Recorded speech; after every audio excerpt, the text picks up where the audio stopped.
నమస్కారం కే న్యూస్ కి స్వాగతం. హెడ్లైన్ చూద్దాం.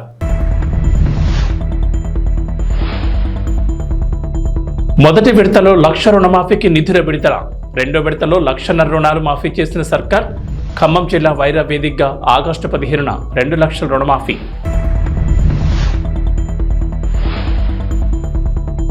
తెలంగాణకు కేంద్రం నుంచి గుడ్ న్యూస్. తెలంగాణలో కొత్త రైలు మార్గానికి గ్రీన్ సిగ్నల్. మొత్తం 8 రైలు ప్రాజెక్టులకు కేంద్రం ఆమోదం.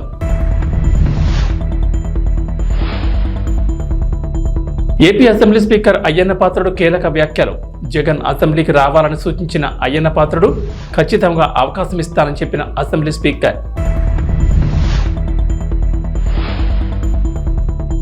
15 ఆగస్టు వేడుకల నిర్వహణ కోసం ప్రభుత్వ ఏర్పాట్లు. AP deputy CM Pawan Kalyan పంచాయతీలకు నిధులు పెంచుతూ నిర్ణయం. రైతాంగం ఎప్పుడిప్పుడని ఎదురుచూస్తున్న 3వ విడత రుణమాఫీపై తెలంగాణ ప్రభుత్వం తీపి కబురు చెప్పింది.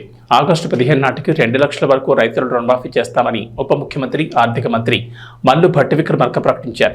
ఆగస్టు 15లోగా రైతులకు రుణమాఫీ చేసి తీరుతామన్న ముఖ్యమంత్రి యనమల రేవంత్ రెడ్డి చేసిన సవాల్ను నిరూపించుకోనున్నామని ఆయన అన్నారు. వైరా వేదికగానే 2,00,000 వరకు రుణమాఫీ చేస్తామని ప్రకటించారు. శుక్రవారం తాను సొంత జిల్లా ఖమ్మంలో పర్యటించిన డిప్యూటీ సీఎం పలు అభివృద్ధి పనులకు శంకుస్థాపన చేశారు. వైరా మున్సిపాలిటీతో పాటు ఆయన స్వగ్రామం స్నానాల లక్ష్మీపురంలో సుమారు 100 కోట్ల విలువైన పనులు ప్రారంభించారు. ఈ సందర్భంగా ఆయన మాట్లాడుతూ స్వాతంత్ర దినోత్సవ రోజున సీతారామ పంప్ హౌజులను ప్రారంభిస్తామని తెలిపారు. అనంతరం వైరాలో పండగల బహిరంగ సభ నిర్వహించి ఆ వేదికపై నుంచి 2,00,000 వరకు రుణాలను రైతుల ఖాతాల్లో నిధులు జమ చేయనున్నట్లు ఆర్థిక మంత్రి వెల్లడించారు. ఎన్నికల్లో హామీ మేరకు రైతు రుణమాఫీ పూర్తి చేస్తున్నామని పేర్కొన్నారు. రుణమాఫీపై జూలై 15న జీవో జారీ చేసి తొలి విడతగా జూలై 18న ₹1,00,000 రుణమాఫీ కోసం 6,983 కోట్లు విడుదల చేశామని తెలిపారు. రెండో విడతలో 6,190.02 కోట్లతో నెలాఖరున మళ్లీ విడుదల చేసి 1,50,000 వరకు రుణాలను మాఫీ చేశామని చెప్పారు.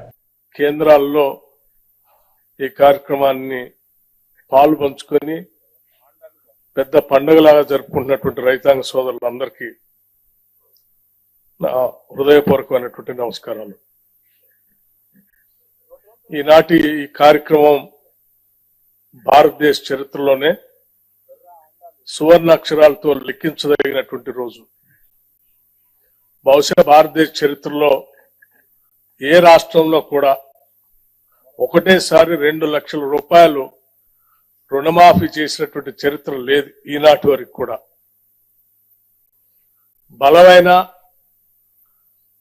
ధనిక రాష్ట్రంగా రాష్ట్ర విభజన జరిగినప్పుడు తెలంగాణ రాష్ట్రాన్ని ఆనాటి టిఆర్ఎస్ ప్రభుత్వం వారి చేతుల్లో రాష్ట్రాన్ని పెడితే ప్రజలు మొదటి 5 సంవత్సరాలు కేవలం ₹1,00,000 రుణమాఫీని కూడా వాయిదాల రూపేణ 4 దఫాలుగా 5 సంవత్సరాలు చేశారు. రెండోసారి వచ్చిన తర్వాత ₹1,00,000 రుణమాఫీ అని చెప్పి అధికారంలోకి వచ్చి 5 సంవత్సరాలు కూడా కనీసం ఆ ₹1,00,000 రుణమాఫీ కూడా చేయలేకపోయారు. అటువంటి పరిస్థితుల్లో ఈరోజు ధనిక రాష్ట్రాన్ని అప్పుల రాష్ట్రంగా మార్చి 7,00,000 కోట్ల రూపాయలు అప్పుగా మార్చి రకరకాలైనటువంటి ఇబ్బందులు, ఆర్థికపరమైన ఇబ్బందులు ఈ రాష్ట్రాన్ని మాకు అప్పచెప్తే అటువంటి పరిస్థితుల్లో కూడా ఆనాటి కాంగ్రెస్ ప్రభుత్వం ఎన్నికల కంటే ముందు శ్రీ రాహుల్ గాంధీ గారి నాయకత్వంలో వరంగల్లో జరిగినటువంటి సభలో ఆనాడు పిసిసి ప్రెసిడెంట్ గా రేవంత్ రెడ్డి గారు, సిఎల్పి లీడర్ గా నేను, అట్లాగే ఇప్పుడు ఉన్నటువంటి మంత్రివర్గ సహచరులందరూ యావత్తు ఆనాడు ఈ రాష్ట్ర ప్రజలకి 2,00,000 రూపాయలు రుణమాఫీ చేస్తామని చాలా స్పష్టంగా భరోసా ఇచ్చాం. ఇచ్చిన మాట ప్రకారం ఈరోజు ఒకటేసారి 31,000 కోట్ల రూపాయలతో రుణమాఫీ చేసేటువంటి కార్యక్రమాన్ని ఈరోజు రాష్ట్ర వ్యాప్తంగా ఒకటేసారి ₹1,00,000 ఒకటేసారి ఈరోజు బ్యాంకులకి దాదాపు 6,000 కోట్ల పైబడి ఒకటేసారి రిలీజ్ చేస్తున్నటువంటి శుభ సందర్భం ఇది. తెలంగాణకు కేంద్రం శుభవార్త చెప్పింది. కేంద్ర కేబినెట్ సమావేశంలో ఈ మేరకు కీలక నిర్ణయం తీసుకున్నారు. ప్రధాని మోడీ ఆధ్వర్యంలో జరిగిన కేంద్ర మంత్రివర్గ సమావేశంలో కేంద్ర మంత్రివర్గం 8 కొత్త రైల్వేల నిర్మాణానికి ఆమోదం తెలిపింది. ఒడిశా, ఆంధ్రప్రదేశ్, తెలంగాణ, మహారాష్ట్ర, జార్ఖండ్, బీహార్, పశ్చిమ బెంగాల్లో మొత్తం 24,657 కోట్ల అంచనా వ్యయంతో ఈ ప్రాజెక్టుని చేపట్టనున్నారు. ఈ ప్రాజెక్టులో భాగంగా ఒడిశాలోని మల్కాన్గిరి నుంచి భద్రాచలం మీదుగా పాండురంగాపురం వరకు కొత్త రైల్వేలను నిర్మించనున్నారు. ఈ ప్రాజెక్ట్ 4,109 కోట్లతో 200.60 కిలోమీటర్ల పొడవైన లైన్కు గ్రీన్ సిగ్నల్ ఇచ్చారు. ఈ రైల్వే ప్రాజెక్టు పూర్తి చేస్తే ఆంధ్రప్రదేశ్, తెలంగాణల నుంచి తూర్పు, ఈశాన్య రాష్ట్రాలకు రైల్వే అనుసంధానం పెరుగుతుందని చెప్తున్నారు అధికారులు. ప్రధానంగా మహానది, కోల్ఫీల్డ్ నుంచి మధ్య, దక్షిణ భారతంలోని విద్యుత్ ప్లాంట్లకు బొగ్గు సరఫరా మరింత సులభమవుతుందని, అల్యూమినియం, ఇనుప ఖనిజ పరిశ్రమలకు ప్రయోజనం కలుగుతుందంటున్నారు. ఈ ప్రాజెక్టు వల్ల ఆంధ్రప్రదేశ్, తెలంగాణకు చెందిన వ్యవసాయ ఉత్పత్తులకు మార్కెట్ విస్తృతం చేయొచ్చని చెప్తున్నారు. ఆంధ్రప్రదేశ్లోని తూర్పుగోదావరి, తెలంగాణలోని భద్రాద్రి కొత్తగూడెం జిల్లాలకు మేలు జరుగుతుందని అంటున్నారు. ఈ ప్రాంతంలో సామాజిక, ఆర్థిక అభివృద్ధికి ఉపయోగపడుతుందంటున్నారు. భద్రాద్రి పుణ్యక్షేత్రానికి దేశంలోని వివిధ ప్రాంతాలకు రైలు అనుసంధానం ఉంటుందంటున్నారు.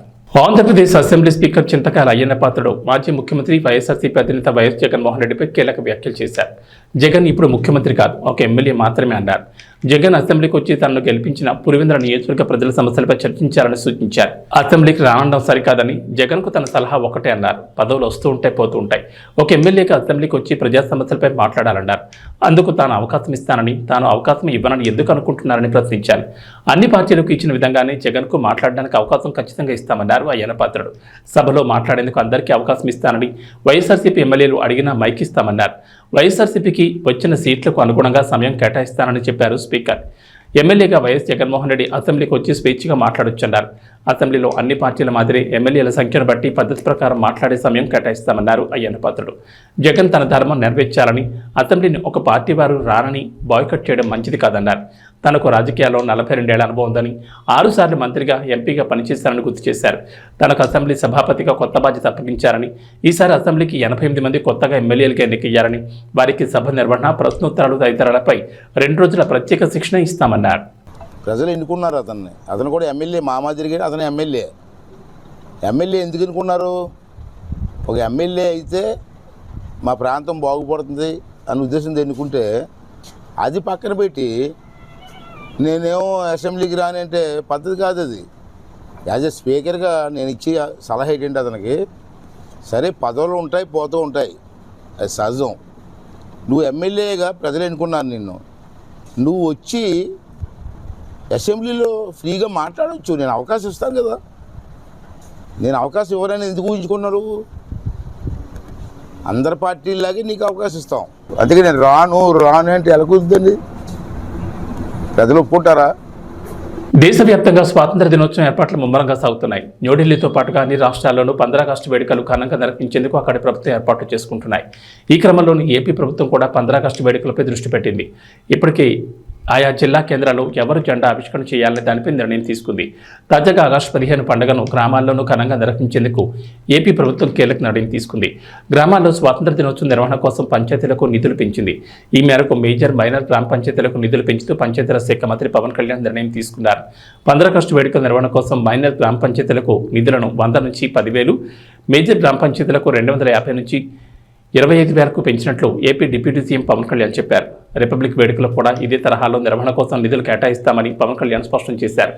ఇక ఆగస్టు 15 సందర్భంగా అన్ని పాఠశాలల్లో రాజ్యాంగ విలువలు, స్థానిక సంస్థల పాలన లాంటి అంశాలపై వక్తృత్వ, వ్యాసరచన పోటీలు నిర్వహించాలని, డిబేట్, క్విజ్ పోటీలు పెట్టాలని పవన్ కళ్యాణ్ ఆదేశించారు. ఆటల పోటీలు నిర్వహించి బహుమతులు అందజేయాలని పంచాయతీ సర్పంచులకు స్పష్టం చేశారు.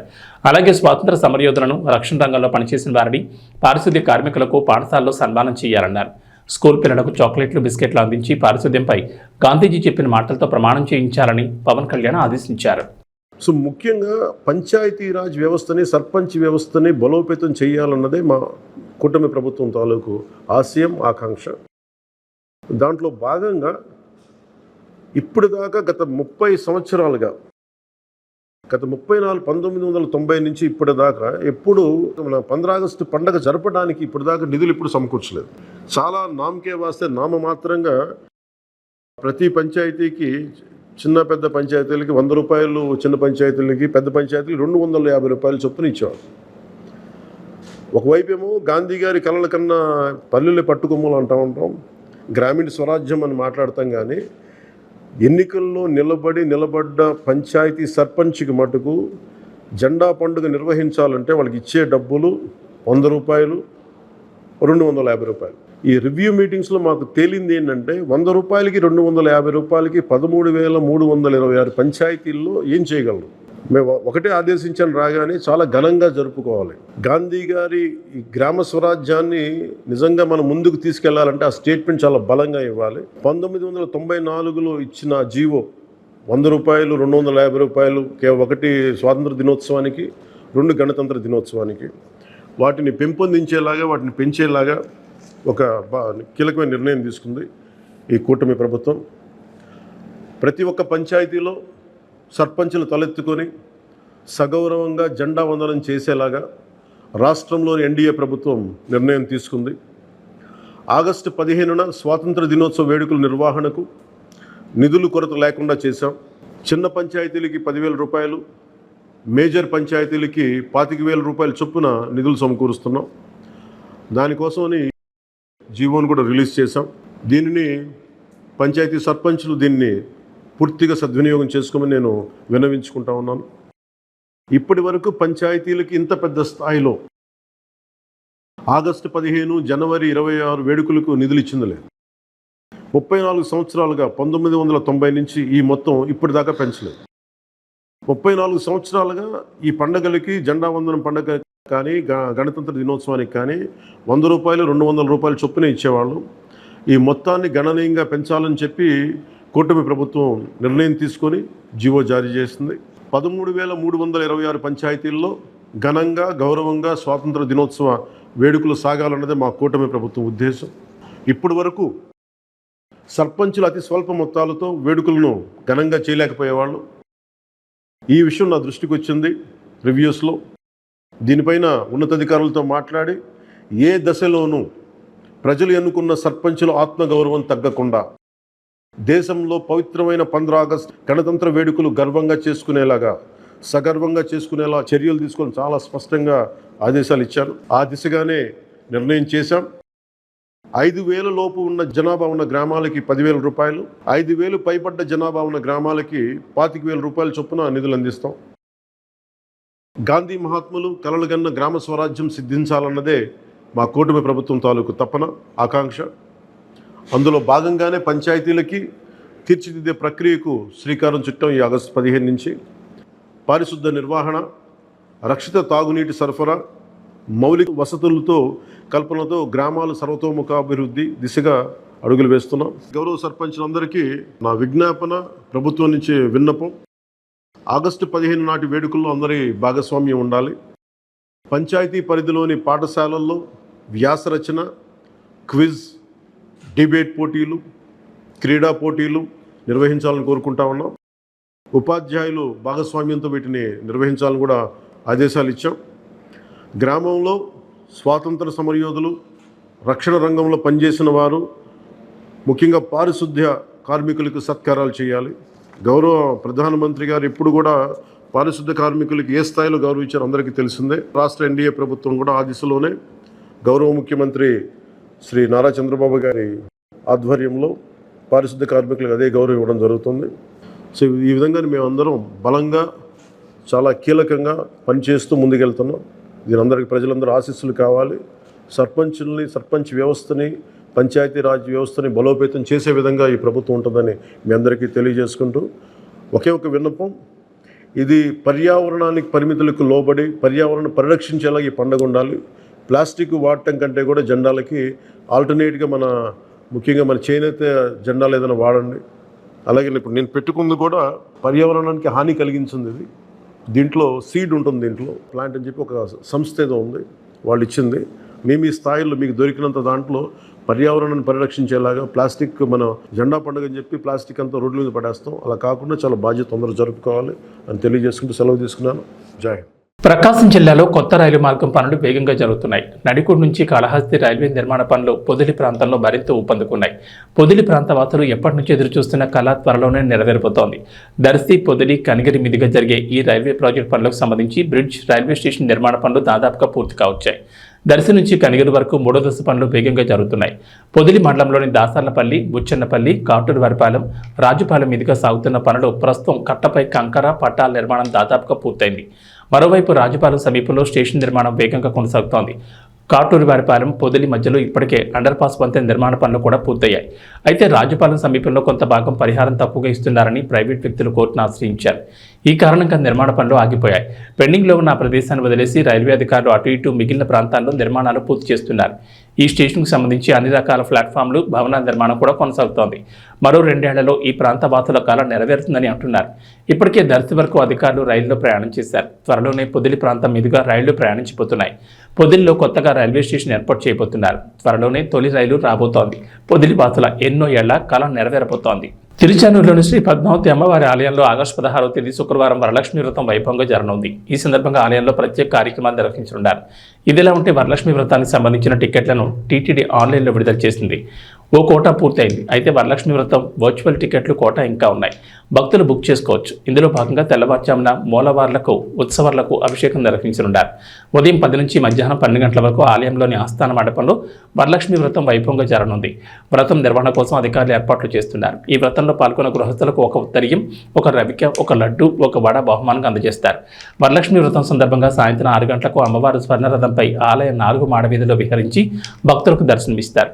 ఈ వ్రతం కారణంగా అమ్మవారి ఆలయంలో ఆర్జిత సేవలైన అభిషేకానంతరం దర్శనం, లక్ష్మీ పూజ, కళ్యాణోత్సవం, కుంకుమార్చన, వేదాశీర్వచనం, బ్రేక్ దర్శనం, సహస్ర దీపాలంకరణ సేవలను టీటీడీ రద్దు చేసింది. గిరిజనులు ఉన్నత చదువులతో అభివృద్ధి చెంది జీవన ప్రమాణాలు మెరుగుపరుచుకోవాలని జిల్లా కలెక్టర్ నాగరాణి తెలిపారు. శుక్రవారం జిల్లా కలెక్టర్ కార్యాలయం వశిష్ఠ కాన్ఫరెన్స్ హాల్ నందు జిల్లా గిరిజన సంక్షేమ శాఖ ఆధ్వర్యంలో నిర్వహించిన ప్రపంచ ఆదివాసుల దినోత్సవం కార్యక్రమానికి జిల్లా కలెక్టర్ చదలవాడ నాగరాణి ముఖ్య అతిథిగా పాల్గొన్నారు. తొలుత కొమరంభీం చిత్రపటానికి పూలమాలలు వేసి ఘనంగా నివాళులర్పించారు. ఈ సందర్భంగా జిల్లా కలెక్టర్ నాగరాణి మాట్లాడుతూ గిరిజన కుటుంబాలు వారి పిల్లలను ఉన్నత చదువులను చదివించాలన్నారు.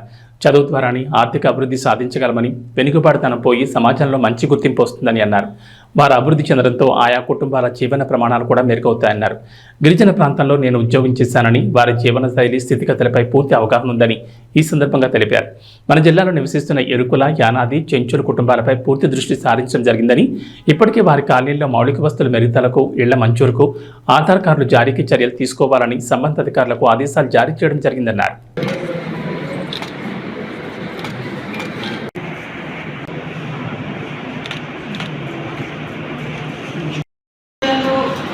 క్రైటీరియాస్ ఉన్నాయి. షెడ్యూల్ 5 ఏరియాస్కి అక్కడ వాళ్ళకి ల్యాండ్ ప్రొడక్షన్ ఉంది, ల్యాండ్ ట్రాన్స్ఫర్ అనేది ఉంటుంది. వాళ్ళకి అయినప్పుడు వాళ్ళకి ఇచ్చేసేయాలి. అక్కడ ఒక టీము ఉంటారు. మనకి కంప్యూటర్ పాడేరు, శ్రీకంపేట, పార్వతీపురం ఎన్టీఎస్ ఉన్నాయి. అక్కడ కూడా ట్రైబల్స్ అక్కడ ఆశ్రమ్ స్కూల్స్, రెసిడెన్షియల్ స్కూల్స్ ఏర్పాటు చేసి అక్కడ అంతా ఒక పద్ధతిగా జరగడం అంతా మనం చూసాం. నేను కూడా 2 సంవత్సరాలు వర్క్ చేశాను. సో నాకు కంప్లీట్గా ట్రైబల్ ఏరియా ఉండే ఏజెన్సీ ట్రైబల్ ఏరియాలో ఉండే ఎట్లా ఉంటుంది, నాన్ ఏజెన్సీ ఏరియాలో, ప్లెయిన్ ఏరియాలో, మైదాన ప్రాంతాల్లో ఉండే గిరిజనులైన ఎరుకుల, యానాది వారి జీవన పరిస్థితి ఎట్లా ఉంటుంది అనేది నాకు అవగాహన ఉంది. కాబట్టి ఈ జిల్లాకు వచ్చినాక నేను గత 1 నెలగా నేను చూస్తూ ఉన్నాను. అయితే దీని మీద ఆల్రెడీ నేను మన ఆఫీస్ వాళ్ళందరికీ కూడా వారి యొక్క ఎక్కడ మన జిల్లాలో ఉన్న ప్రతి colony, ST colony, Erukula, Yanadi, చెంచుకుంటే వారు ఆ 3 కాలనీస్కి సమగ్రంగా సర్వే చేయించి వారికి ఏం హౌసింగ్ కావాలి, టాయిలెట్స్ కావాలి, ఏమైనా హౌస్ ఆల్రెడీ శాంక్షన్ అయి ఉండి రిపేర్స్కి ఏం కావాలనేది సమగ్రంగా సర్వే చేయించుకుని చెప్పడం జరిగింది. అది హౌసింగ్ సంబంధించి. అలాగే ఆధార్ కూడా మనం అనుకున్నాం. అందులో ఇక్కడ ఒక 4 నెలలు మాకు లేకపోతే ఇంకో ప్లేస్కి వెళ్ళడం వల్ల కూడా వీళ్ళంతా మిస్ అయ్యే పరిస్థితి ఇప్పుడు. అలా కాకుండా మన రెవెన్యూ సైడ్ నుంచి ఒకసారి చెప్పాను నేను ఆల్రెడీ రెవెన్యూ ఆఫీసర్స్కి, తర్వాత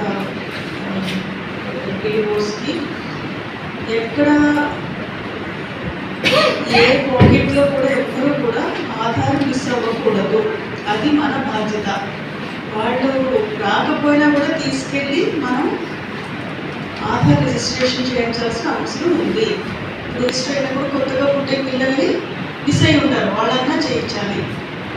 ఈ ఆధార్ రిజిస్ట్రేషన్ అనేది వారంతటా వారు వచ్చి చేసుకుంటారు అనేది మామూలుగా సాధారణ ప్రజలకు అంతా కూడా ఫాలో అవుతూ ఉంటారు. బట్ ఈ గిరిజన మైదాన ప్రాంతంలో ఉన్న ఈ గిరిజన ప్రజలు అది ఫాలో అవడం అనేది కష్టం కాబట్టి అధికారులుగా మనమే బాధ్యత తీసుకుని అది ఎన్రోల్మెంట్ చూసుకోవాలి. అది కంటిన్యూస్గా అవన్నీ కూడా మనం డాక్టర్ స్టిచ్ చేయించుకునేవాళ్ళం.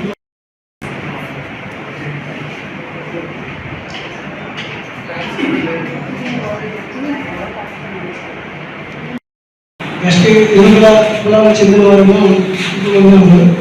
ఇక్కడ వేలాదులు చెంచులు వీళ్ళు కూడా ఎక్కువగా ఉంటారండి.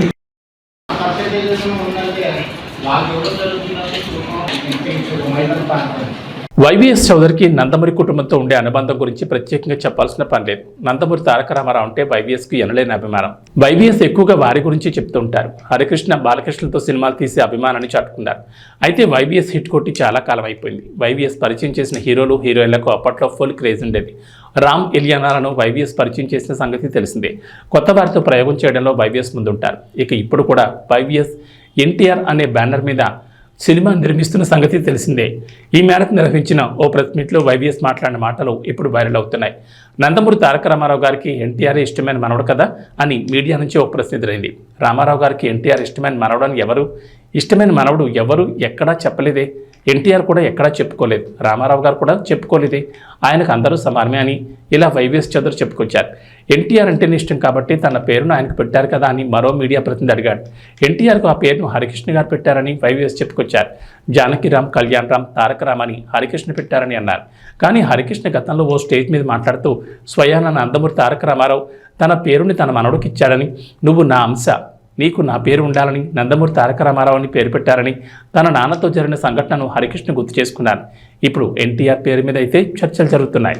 ప్యారిస్ ఒలింపిక్స్లో భారత్కు మరో పథకం లభించింది. 21 ఏళ్ల అమన్ సెరావత్ రెజ్లింగ్లో కాంస్యం సాధించాడు. భారత్కు ఇది 6వ పథకం. కాంస్య పథకం కోసం నిన్న 57 కిలోల విభాగంలో జరిగిన పోరులో 13-5 ప్యూర్టోరికో రెజ్లర్ దరియన్ టోయిను ఓడించి పథకాన్ని తన మెడలో వేసుకున్నాడు. ఈ పోటీలో భారత్ తరఫున పోటీపడిన ఏకైక పురుష రెజ్లర్ అమన్.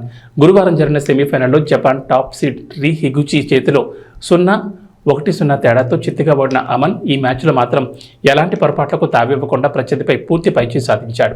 ఆది నుంచి దూకుడు ప్రదర్శించి దరియన్ను చిత్తు చేసి పథకాన్ని సొంతం చేసుకున్నాడు. ఈ పథకాన్ని అతడు తన దివంగత తల్లిదండ్రులు, దేశ ప్రజలకు అంకితం ఇచ్చాడు.